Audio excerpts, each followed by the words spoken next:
issues, lalo tayo pumunta sa iba, ay gusto kong talakayin kagad itong nagbabagang headline. Sabi ba naman government vows to crush Mindanao secession. Yan ang gusto kong pag-usapan natin. Yes. Kasi, itong masasabi ko, sa mga nagsasalita nito, masyado kayong overacting. OA. Yan ang sobrang OA. Anong ika-crush ninyo? What are you going to crush? What secession are you talking about? The secession that is being articulated by the former president is just an idea. Nakikita niyo ba kung anong idea? Isang mungkahi. It's not a crime. Hindi sedition yan. Basahin niyo ang Artikulo 139 of the Revised Penal Code. Ang krimen ng sedition ay committed by persons who rise publicly and tumultuously in order to attain by force or intimidation or by other means outside of legal methods para gawin yung mga hindi dapat, like for instance yung hindi may papatupad ng mga batas ng ating bansa. Yung pong suggestion ni Presidente Duterte, hindi ang tanongin natin, wag nating banatan yung ideya. Ang tanongin natin, bakit? Why? Why is there such an idea? Why is there an intention? Why is there a desire to secede Mindanao from the Philippines? Yan ang dapat na tanong. Wala pa nga ginagawa. He's not rising. Nag-iisa lang nga He's not even rising publicly and tumultuously. Walang intimate, walang violence. Ano ba kayo? Masyado kayo mga OA. Bali ba, ang nakakainis. Inis na ang gagamitin ko kasi yung mga nagsasalitang ito, mga dating cabinet members ni Presidente Duterte na hindi nila iniintindi muna yung principal nila. Kilala naman nila itong taong ito. Masyado naman kayo nagpapasipsip sa Malacanang. Hindi maganda yan kasi yung ginagawa nyo, sinisira nyo rin ang presidente ng bansa. Wala naman sinasabi si presidente ganyan. Tsaka, isa nga idea lang na it's just an idea. Tandaan nyo, hindi lang po ito mangyayari sa bansa. Nangyari ito sa Singapore when it seceded from Malaysia. Nangyari din ito sa Kosovo, which seceded from the Republic of Serbia.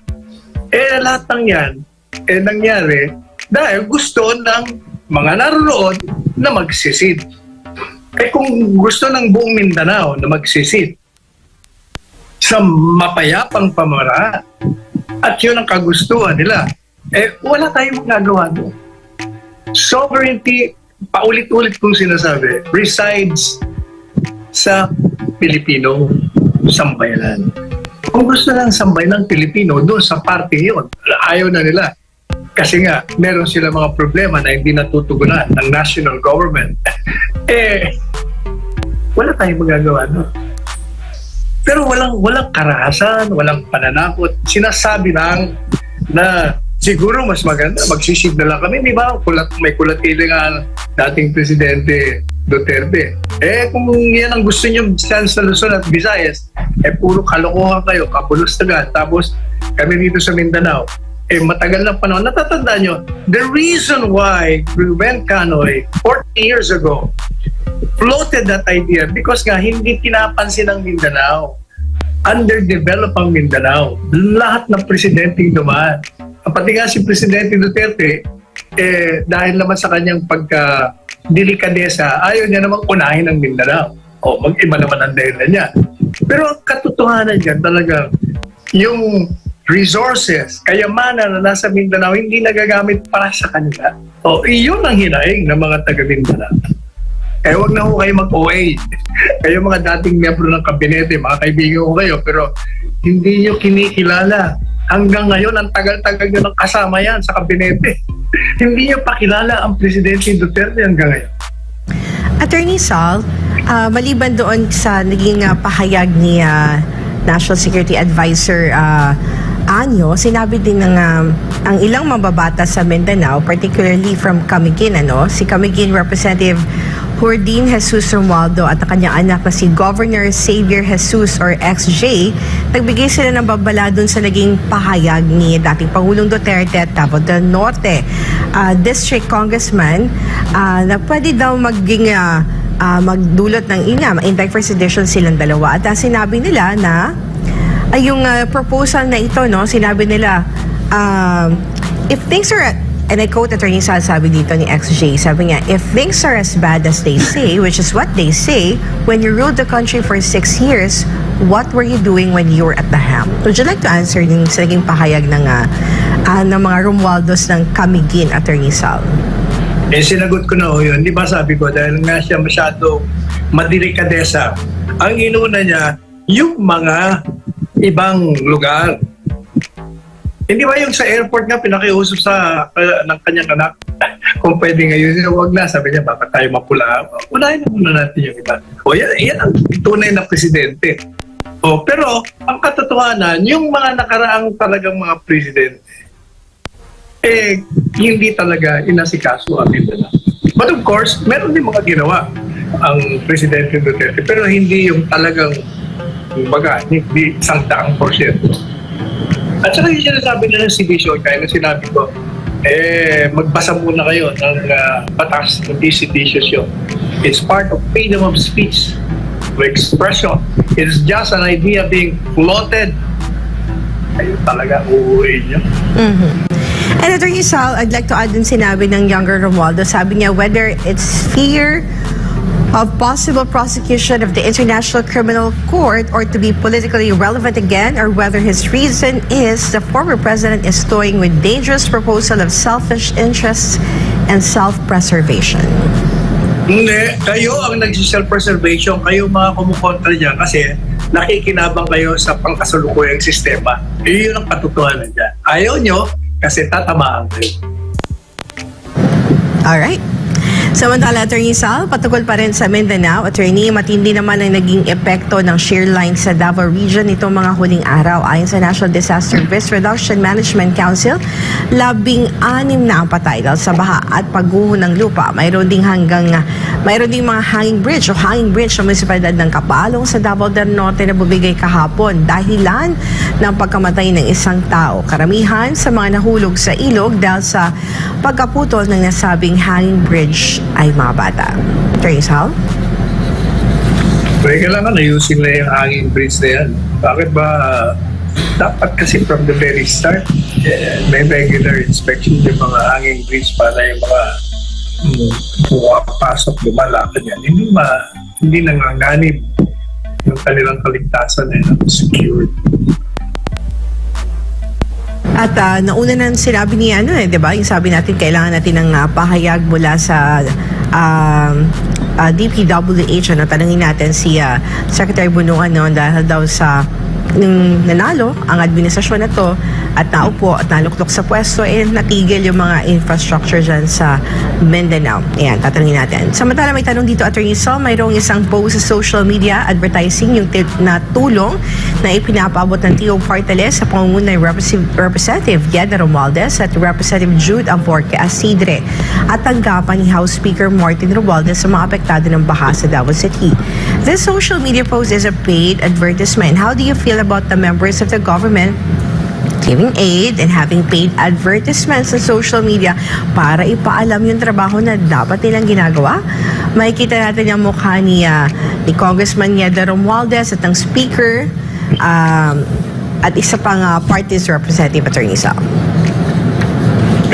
Unang-una, bumagastos sila ng pera ng bayan para i-project ng mga sarili nila. Pangalawa, yung mga ayudang binibigay nila, covered naman yan ng media So hindi na nila kailangan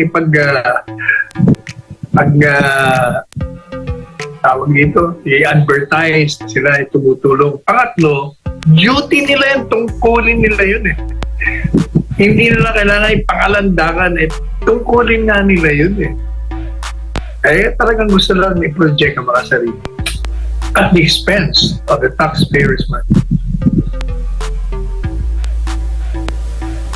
Alright, samantala nagpahayag ng pagkadismaya ang mga taga-suporta ni Vice President Sara Duterte sa walang tigil na paninira laban sa pangalawang Pangulo. Nanawagan naman sila kay Pangulong Bongbong Marcos na protektahan si Vice President Duterte. Si Jason Rubrico para sa report.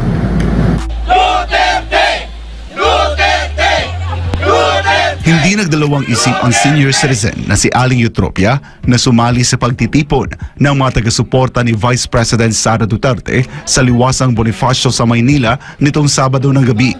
Sabi ni Aling Eutropia, nakakadismaya ang patuloy na atake kay Vice President Duterte, gayong ginagawa naman ito ang kanyang trabaho.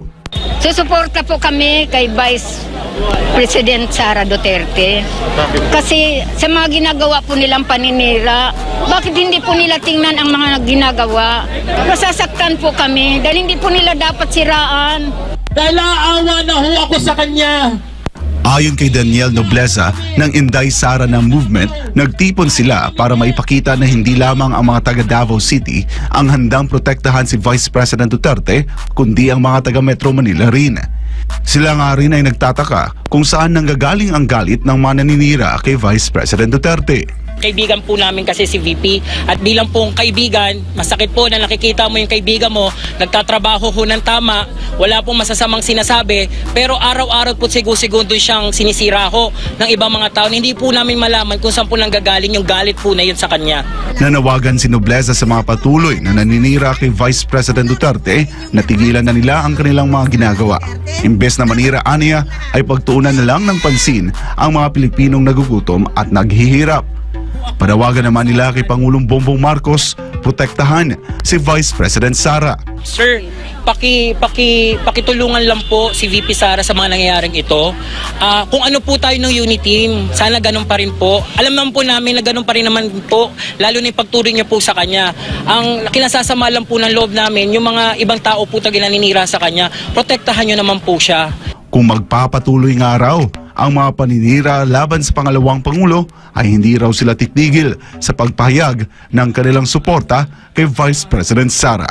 Para sa Diyos at sa Pilipinas kumahal, ako si Jason Rubrico, SM9 News. Samantalang naglabas, would you like to comment on that, Attorney Sal? Unang-una, yung ginagawa nila tama yun. At huwag silang tumigil sapagkat kung akala nila matitigil ang paninira kay Inday Sara, they're dreaming. Talagang tuloy-tuloy yan. Hanggang sa 2028 tuloy-tuloy yan. Plano na nila yan. Kaya kung kayo, ako, ituloy nyo yung mga pagrarally nyo ng mapayapa upang mailabas ninyo ang inyong damdamin, makarating dyan sa mga bugoy na yan, na hindi uubra sila sa grupo ni VP Inday Sara at sa karamihan, mas marami sa sambayan ng Pilipino ang umahanga at naniniwala sa liderato ni VP Inday Sara. Yung kay Presidente Marcos Jr. naman, alam nyo, kasi yung ginagawa nitong mga kalaban, that's also part of freedom of speech. But they're accountable pag they go beyond what is legally acceptable, pwede sila panagutin at idemanda. Kaya yan si Presidente Marcos Jr., sabi niya nga ang narinig ko noon, yung ginagawa ni Speaker Martin, parang ang pagkasabi niya kung totoo, sabi niya, I hope you know what you're doing at handa ka sa konsekwensya ng ginagawa mo. Oh, yeah. Kaya ituloy nyo lang mo yan. Ang kagandahan nga niya sa buong Pilipinas, yung dating nangangampanya kay VP Inday Sara, buhay niya, resurrected, and then go forth and express yourselves. Samantala, Attorney Sal, naglabas ang Department of Labor and Employment ng revised implementing rules and regulation kaugnay sa service charge law na ngayon ay hindi kasama ang mga managerial employees na nakikinabang sa nakokolektang service charge. Pabor po ba kayo na hindi nakasali ang mga nasa managerial position sa service charge? Hindi kasama. Para sa akin, walang galang na ako ever since. Ayoko na merong regulasyon na piniipwersa, whether we like it or not, na may service charge. Ang kumisa ng mga service charge, 2,000 lang ang ginagawa, pero ang service charge umaabot sa almost 500, 400. Parang pinilit ka, kahit nasa mga ng servisyo, pinipilit kang maglagay. Sa akin, mabuti yung kusang ibibigay mo, tsaka alam mo, yung sistema ng service charge.